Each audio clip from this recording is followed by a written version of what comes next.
Today, we are diving into Trastuzumab, a real powerhouse in cancer treatment that you might know by its brand name, Herceptin.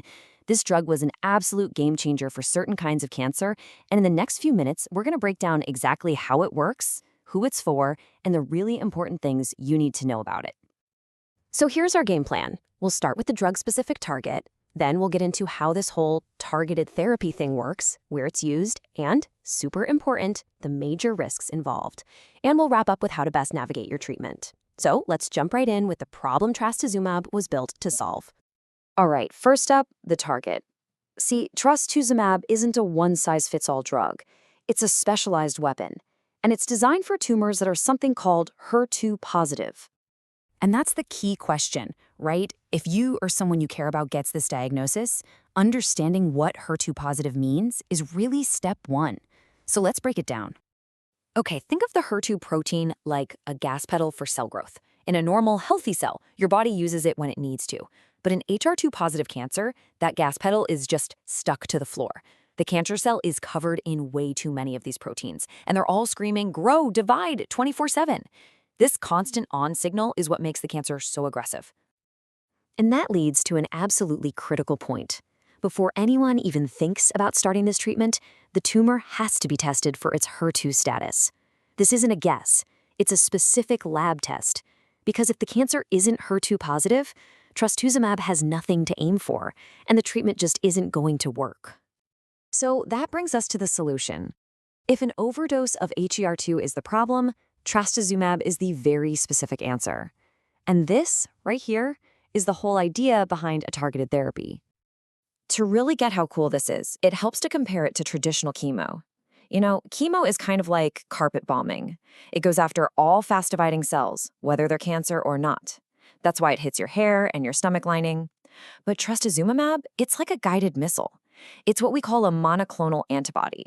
And it's engineered to hunt for one thing and one thing only, that extra HER2 protein on the cancer cell. So how does it actually pull this off? Well, it's a three-part mission. First, it finds and literally latches onto the HER2 protein. Second, by doing that, it physically blocks the grow signal. It's like taking the foot right off the cancer's gas pedal.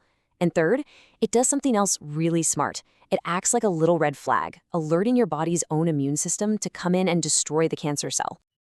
Okay, so now that we've got the how, let's talk about the where. Which specific cancers is this drug actually approved to fight? Trastuzumab is really a cornerstone for treating HER2-positive breast cancer. It's used in early stages to help stop the cancer from coming back, and also in more advanced metastatic cases. It's also approved for HER2-positive cancers that have spread, so metastatic cancers, of the stomach and of the spot where the esophagus and stomach meet. And what's important to know is that it's usually given with chemotherapy to get the biggest punch. You'll almost always hear people call it by its brand name, Herceptin. But you should know that there are also several FDA-approved biosimilars now. You might see names like Kanjinti, Ogivri, or Herzuma. You can think of these as highly similar and equally effective versions of the original drug. They work in the exact same way. All right, now we need to talk about the flip side. Every powerful medication has risks, and it is so important to understand them. Even though Trastuzumab is a targeted therapy, it can have some very serious side effects. Let's walk through what you absolutely need to know.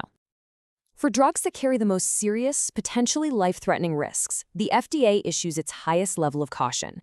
It's called a boxed warning, or sometimes a black box warning. Trastuzumab has these, and we need to go through each one carefully. The first big warning is about the heart.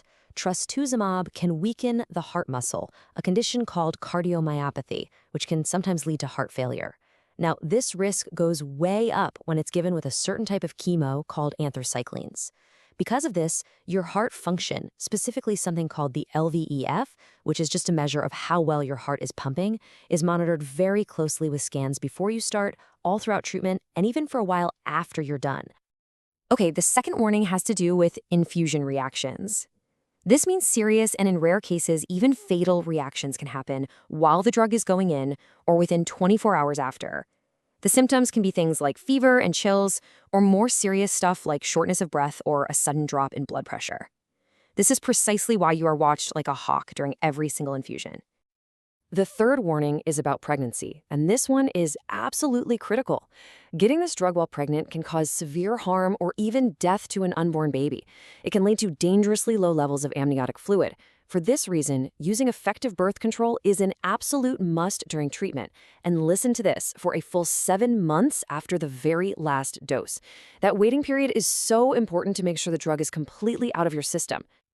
So, knowing all this, the incredible power and the serious risks, how do you and your healthcare team manage this treatment successfully? Well, it all boils down to being a team, being aware, and talking to each other. So, let's boil it down to a simple safety checklist. Number 1, open communication. If you feel anything weird during an infusion, chills, dizzy, trouble breathing, tell your nurse right away. Don't wait. 2, prioritize those heart monitoring scans. They are a crucial safety net. 3, be incredibly diligent about contraception for the full recommended time. And finally, number 4, always confirm what medication you're getting. There are other drugs that target HER2, but they are not the same thing and you can't just swap them. So here's the bottom line. Trastuzumab completely changed the game for HER2-positive cancer. It turned the prognosis around for so many people. But it's a double-edged sword. Its incredible power demands respect, constant monitoring, and a real partnership between you and your doctor to handle the risks safely. And this leaves us with a final thought. Trastuzumab was a true pioneer. It proved that we could attack cancer based on its specific molecular signature. As we get better and better at finding these vulnerabilities, it just makes you wonder, what's the next frontier in personalized medicine? What will the next generation of these smart therapies look like? That is the exciting future we're heading towards.